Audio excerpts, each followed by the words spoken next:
Yo guys, what is going on? Blossom's back and welcome back to another episode of Top Drives. Of course, it is another weekend. We've got another Tri-Series, we have another Tri-Series prize card. Of course, we have another Tri-Series prize card. There are more Tri-Series requirements, and there's a pack that you need to open for those requirements, and we're going to review that pack today.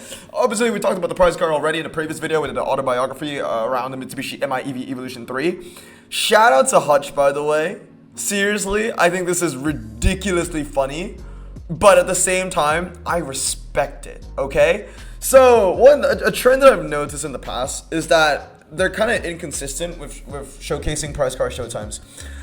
Usually when you get, something from the news channel on the Hutch server, from Hutch, they like to showcase, prize card times of the prize card on offer. But what I realized is that they only do that for prize cards that are actually good. And the prize cards that they're actually bad, they don't even bother showing the times. Well, not this time. This time we got a pretty shitty prize card, and they decided to show us the times. And like I said, dude, I respect it. As you can see on the screen over here, I mean, look at the bottom table, right? So red basically demonstrates where the Mitsubishi will lose, and blue demonstrates where the Mitsubishi would win.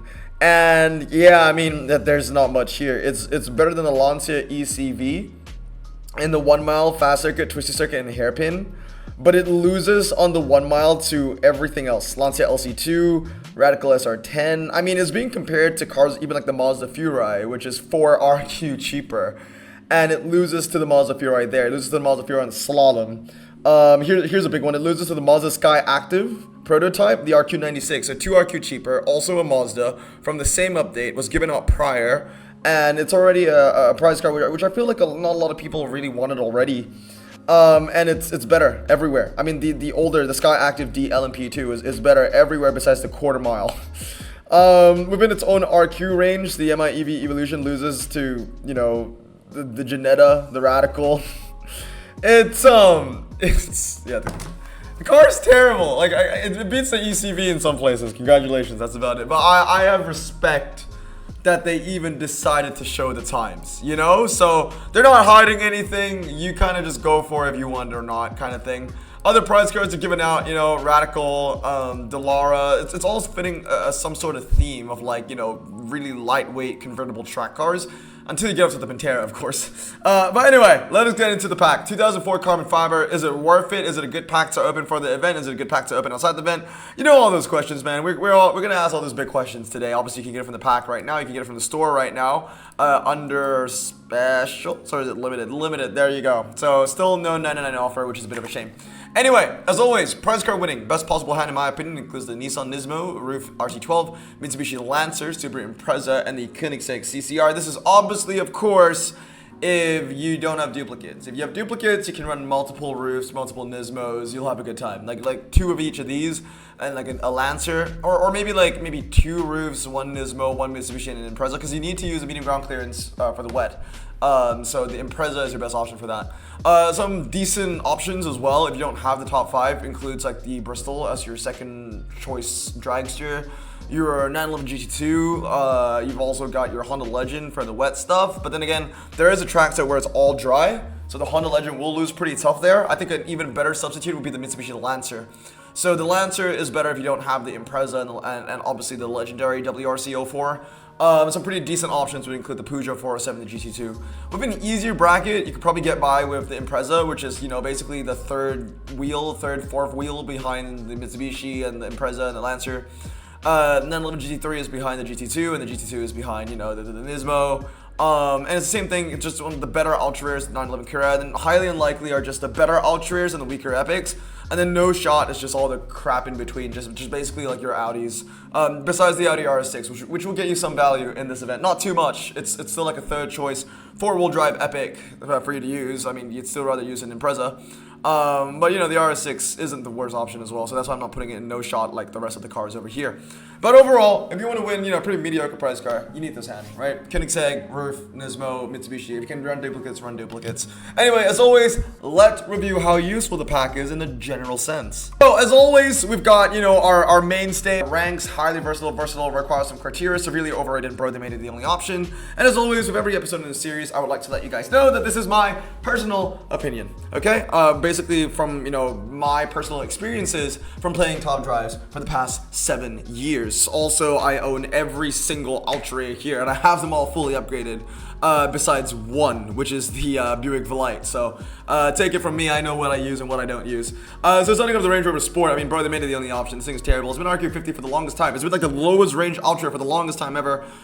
Since it came in Great Exhibition, it's been useless.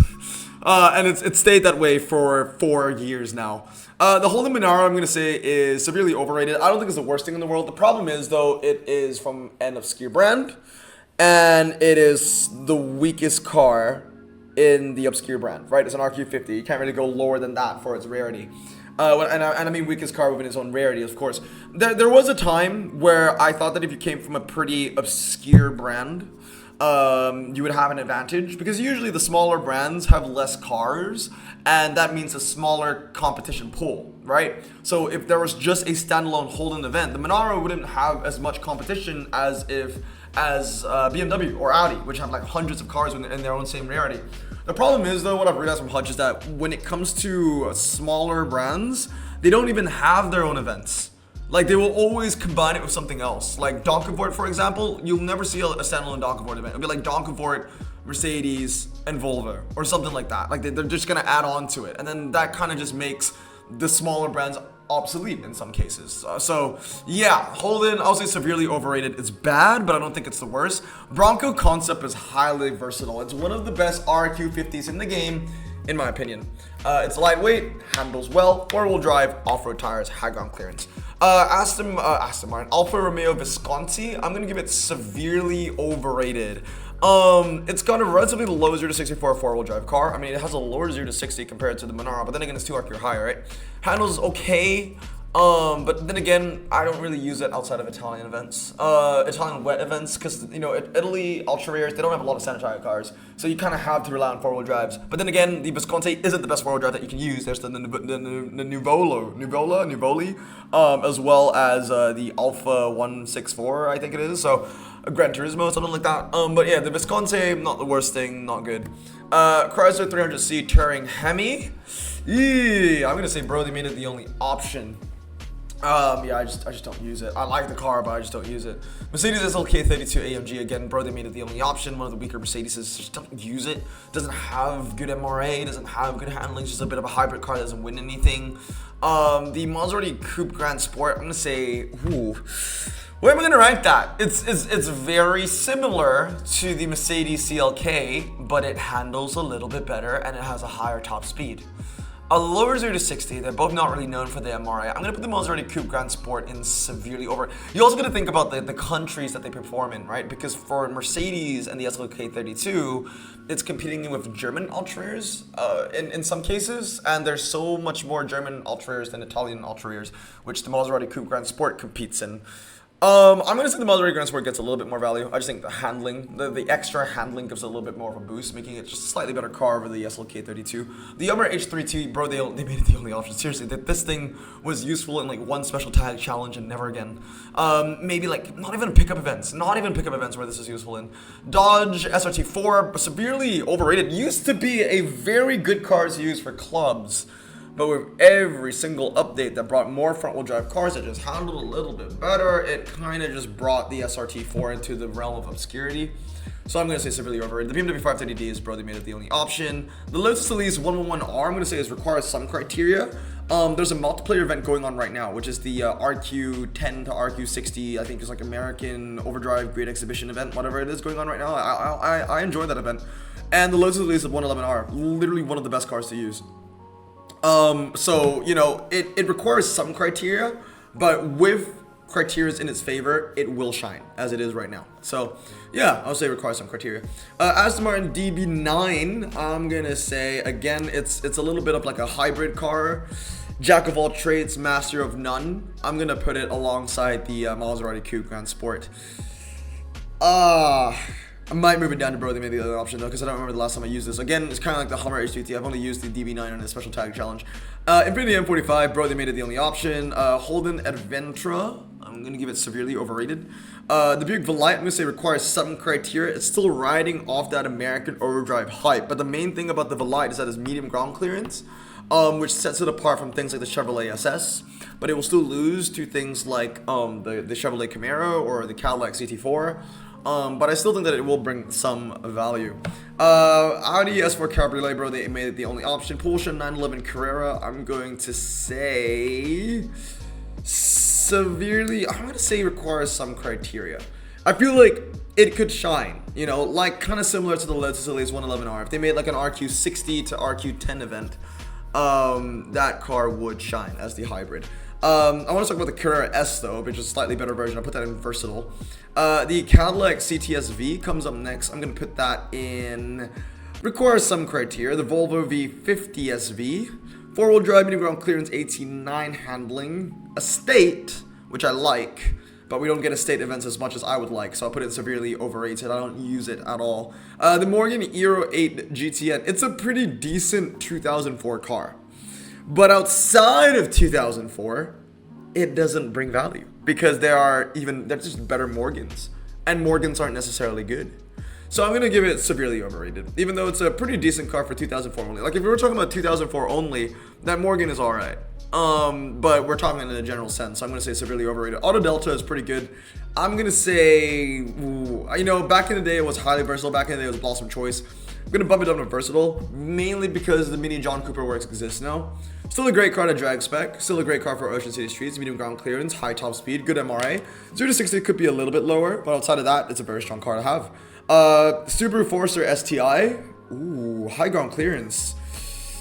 SUV, right? I think it's classified as an SUV or something like that. Like it's got a very small niche, but it's also good because it has 89 handling, four-wheel drive, high ground clearance. I'm gonna put it in requires some criteria. I think versatile is a bit too much, but it like the Lotus Elise. If you put it in the right scenarios, it will shine. It might be the best. Honda Legend is highly versatile. Handles incredibly well. One of the best four-wheel drive, not only four-wheel drive, but one of the best standard tire Ultras in the entire game until today. It's been that way for quite some time, so that's pretty good. Trash. Don't need to talk about any of those at all. Porsche 911 GT3, 98 handling for a 68 RQ car. I want to put it and require some criteria. Like if there was an epic event which was like RQ70 and below, it'd be pretty good. I think as a 68, it's worthy of its RQ, and I think it's a pretty strong 68 overall as well. But we need to remember it's a 68. Not a lot of people are going to want to upgrade that anyway. The most I can give it is require some criteria, and that might be even a little biased because I love 996 cars. Again, I own it. Don't use it. I'm gonna put it in severely overrated. Actually, I don't own that one. I own other 996s. I don't own that one, but yeah, it's severely overrated. It's not severely overrated. The thing is, it's not severely overrated. I think as a 68, it's an okay 68. Requires some criteria, sure. Audi S4, trash. 907, again, I think requires some criteria. It's a very rightly rated 69. Bristol Fighter, I think, is versatile. Some people might disagree, but as an RQ69, it's a fantastic dragster. It's got 100 MRA. It knows what it wants to be, and it's got a ridiculously high top speed. It was a great British testable car if you want to save some RQ. I guess the next best thing from like the Bulldog, but I guess the Bulldog makes it even better because it's even cheaper to use and it gets 200 plus as well. The Bristol Fighter is a really good car. You know, if you have a little bit more RQ to use, where you don't need to use a Bulldog, but you can't use like a TVR Sabera, for example, the Bristol Fighter is a fantastic car. I'm gonna give it versatile. That's a good one. Audi R6 Plus, severely overrated. I don't think it's like hot garbage, but it's severely overrated. 911 GT3 RS, again, it's kind of like the GT3 3.6. Like they're rightly rated for where they are. Like they don't stand out, but I don't think that they're bad. I mean, for heaven's sake, this is a 99 handling RQ70. Like that requires some merit. The 545 is trash. The 407 Silhouette is all right, requires some criteria. WRX STI is severely overrated. The 911 GT2, again, you know, it requires some criteria. It's got a good MRA as well. But that's about it. Mitsubishi Lancer Evo, I think requires some criteria. A lot of average cars are GTR, Mustang, versatile, good car. Just not as good as the Mustang GT4 or the FR500. So that's the only thing that kind of brings it down. In fact, would I even put the GT4 or FR500 in highly versatile? I don't think I would. I'll put them in versatile. So if this car is worse than those two, then it will have to bump down to average, wouldn't it? Impreza WRX SDI, again, requires some criteria, like, you know, a 2004 final, because it is one of the better Subaru JPT four-wheel drive cars with medium ground clearance, I will admit. But it isn't the best, right? Subaru has a bunch of better cars still. They've got a bunch of 78s, a bunch of 79s, which are better than the Impreza WRX. So again, I think it's just average. I think it's just rightful of its RQ. The Murcielago is shit. The Koenigsegg CCR is not good as well. This thing was amazing when it had like 114 MRA, but when they nerfed the MRA to the ground, this car brings nothing to the table besides testable.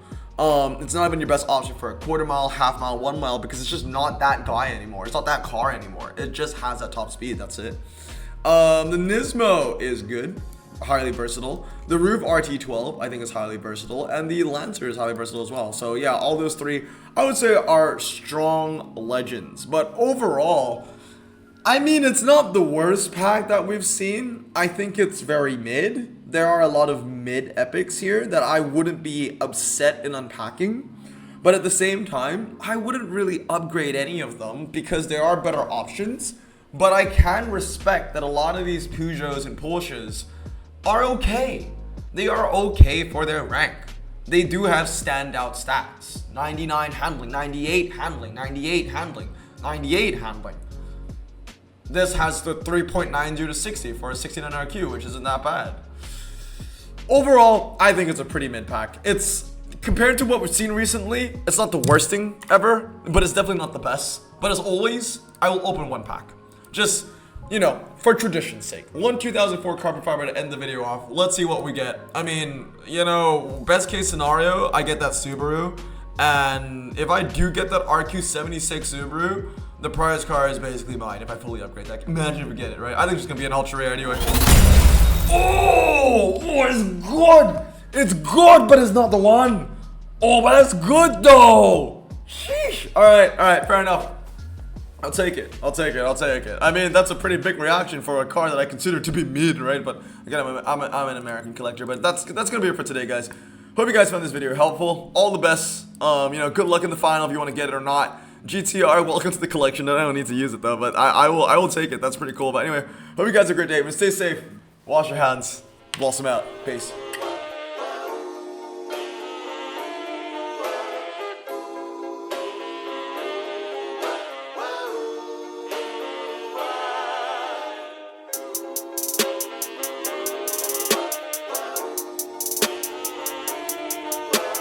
Bro, this song just makes me so happy. Me too. Imagine being Asian in the 50s, looking nifty, leather jacket, looking sleek, look like Presley, look so deadly. Got a jukebox back at home, feeling jazzy, turn it on and play it slow, like the movies with the ladies. They so fine.